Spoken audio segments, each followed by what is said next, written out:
Avait quand même été Rima Hassan. avec d'autres un certain nombre de relais Ah bon quand même de la propagande israélienne. Rima Hassan. Ne serait-ce que l'affaire des 40 Rima bébés Hassan, décapités, je veux dire. si je vous ai invité, c'est pas pour que vous nous mettiez en cause, ou alors c'est pas Mais la c'est peine. pas moi qui le dis, si vous voulez, c'est les bon. observateurs Rima, internationaux les là. observateurs- Et effectivement, il faudrait être sourd et aveugle pour pas voir cet acharnement médiatique qu'il y a actuellement contre les Maghrébins, le musulman en général, et tout ce qui a un rapport avec l'arabe en réalité. La sémantique, elle est connue aujourd'hui, et aujourd'hui, cette interview de Rima Hassan sur Sud Radio me permettra avec vous d'analyser en fait les pièges tendus par son interlocuteur, et on va analyser ça tout de suite ensemble. Quand vous parlez d'assassinat, il faut avoir Oui. des informations là-dessus. Il a été tué. Moi, je n'ai pas d'informations sur les circonstances de sa mort, donc je ne vais pas commenter un assassinat sur lequel ni vous ni moi avons des informations. Bien. Par contre, bien entendu, on peut regretter sa mort, comme celle de victimes israéliennes et de victimes palestiniennes, et c'est ça véritablement le sujet, c'est le coût humain qui est demandé aujourd'hui au peuple palestinien, en l'occurrence, et qui doit aussi être mis en perspective avec le nombre de victimes civiles du côté Bon. israélien. Alors, puisque nous sommes dans la vérité journalistique, hier, funérailles de Chirik, Fir et Ariel. Oui. Assassinés? Non. Non, pas assassinés. Non, Tués. non, parce que là aussi, la famille... Ni tués, ni assassinés, ni... Franchement, je regrette que Mort, vous n'ayez dans pas tous les à cas. minima fait une revue de presse sur le sujet avant Oui. d'ouvrir Parce ce que vous croyez que je n'ai sujet. pas travaillé, Rima Non, Hassan? mais encore une fois, je ne sais pas qui Bon. prépare les fiches ici, mais il faut peut-être revoir un Il peu n'y la a pas méthode. de fiche, il n'y a pas de fiche. Non, ici. mais alors donc, J'ai mis cette séquence pour que vous observiez le début des hostilités et surtout le langage corporel de Le Bourdin. Il est très explicite pour moi. Il n'en a rien à faire de ce qu'elle peut raconter. Il est là vraiment pour la polémique, pour la piéger. Et c'est juste le début de multiples pièges qu'il va lui lancer. Donc j'aimerais qu'on observe ça et surtout observer son langage corporel et son petit regard sur le coin et ses petits sourires. que Franchement, c'est aucun pas mal. membre du régime israélien n'a été invité à ces funérailles.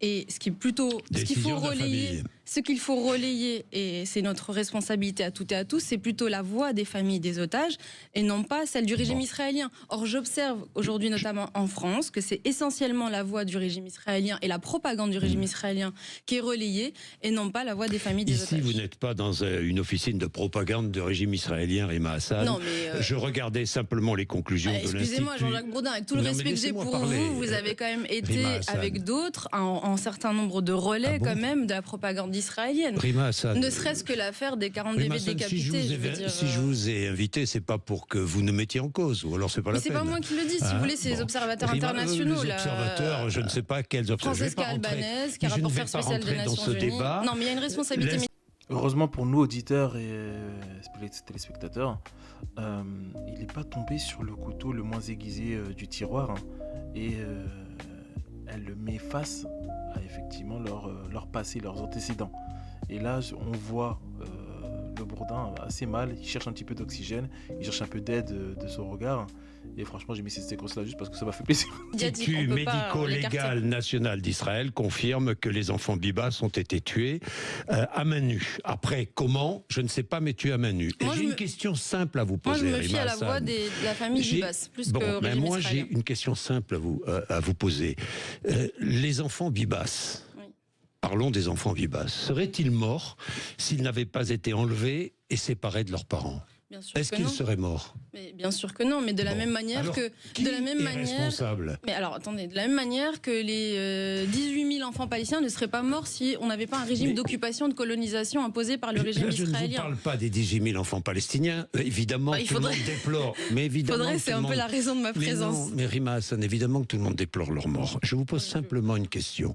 Est-ce que les enfants Bibas seraient morts s'ils n'avaient pas été enlevés, séparés de leurs parents? Non, mais donc laissez-moi poursuivre sur une question en réponse à celle-là. Est-ce qu'il y aurait eu le Hamas et les attaques notamment du 7 si on n'avait pas une occupation illégale et un blocus illégal imposé Donc, à la bande de ces Gaza depuis attaques des du 7, décennies? Oui. Non, attendez. Enfin, il y a un moment, Oui. si vous voulez. Allez-y, finissez. toute toute Finissez. démarche justement honnête, journalistique ou politique consiste ne à me donnez expliquer. pas de leçons de journalisme, Mais je pour ne tout vous le monde. donnerai pas de leçons Mais politiques. pour tout le monde, alors, Oui. peu importe, si vous voulez, la position des uns et Oui. des autres, il y a une démarche qui consiste à un moment donné à contextualiser ce qui se passe dans cette région, d'accord ?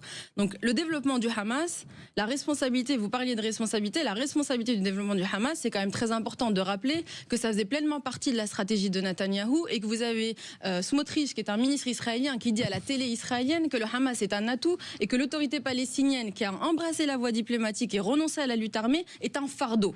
C'est ça, les gens à qui nous avons affaire. Et il n'y aurait pas eu, si vous voulez, les attaques du 7 si on avait, tous collectivement fermé les yeux sur la nécessité d'avoir une perspective politique pour le peuple palestinien, parce que c'est dans ça que ça s'inscrit. Le développement du Hamas s'inscrit dans la faillite politique du sujet palestinien. Et sur ça, tout le monde a une responsabilité et il serait temps de le reconnaître. Donc, est-ce que le 7 octobre, les actions terroristes du 7 octobre sont justifiées ? Non, il n'y a pas de.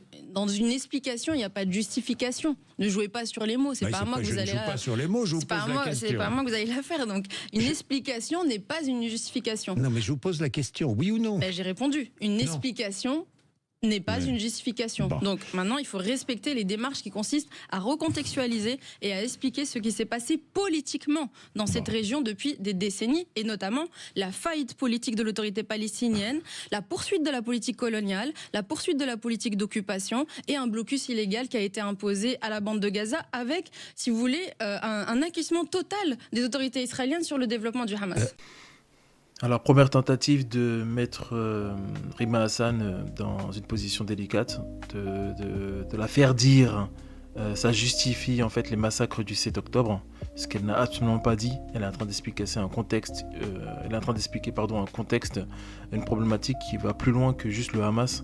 Mais le Bourdin, vous voyez à son regard, vous le voyez à ses actions, à son langage corporel, il en a rien à faire. Il a essayé de placer, ça n'a pas marché, il va retenter. Rima Hassan, que voulez-vous dire quand vous écrivez « On sacrifiera autant de générations que nécessaire » Moi, j'estime que je suis une génération sacrifiée. Celle de mes parents a été une génération sacrifiée. Celle de mes grands-parents a été une génération sacrifiée. Celle de mes arrière-grands-parents a été une génération sacrifiée. Ça fait 4 générations que les réfugiés palestiniens sont apatrides. C'est un appel à quoi ?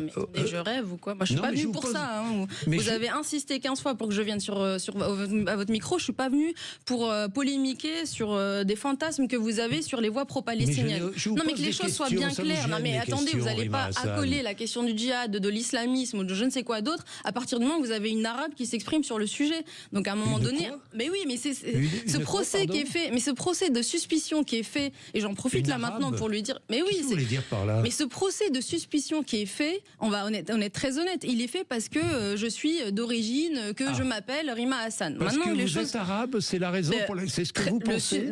Très clairement, les Rima suspicions Hassan qui sont projetées sur mes propos et sur mes positions, elles sont extrêmement problématiques. Donc pourquoi vous me parlez du djihad ? C'est quoi le sujet ? Je vous pose la question. Donc, on sacrifiera autant de générations que nécessaire. Je ne sais pas qu'est-ce qui se passe dans votre cerveau pour que vous fassiez le raccourci entre djihad et génération sacrifiée, mais ça vous regarde. Donc moi, mon sujet, c'est la question du sacrifice du peuple palestinien. Et là, vous venez d'assister à une des attaques les plus dégueulasses, les plus à vomir de tous médias confondus. Et en direct, elle lui parle de génération sacrifiée, elle est en train de répondre à la question et elle parle bien de sa famille, elle parle de ces générations qui ont été sacrifiées à cause de ce qu'ils ont vécu. Il en a rien à foutre, il faut qu'il le place. Vous parlez de djihad, vous voulez aller écouter. Il fallait, tu vois, c'est stupide et c'est dégueulasse. C'est dégueulasse. Et c'est pour ça que je veux faire ces vidéos et que je veux aller plus loin en fait sur ces médias et aller décortiquer un petit peu leur sémantique et la façon dont ils le font et la façon aussi dont ils relaient les informations pour qu'au final il ne reste que les mensonges qui sont eux-mêmes tissés. Donc là c'était la première partie. Je compte faire la seconde partie sous peu, dans moins de 2 jours. Allez dans les commentaires. Dites-moi un peu ce que vous en pensez, ce que vous avez pu apercevoir, ce que vous avez pu décortiquer aussi. Et je me ferai un plaisir de vous répondre et surtout de vous lire. C'était Flash Culture. et merci de votre écoute.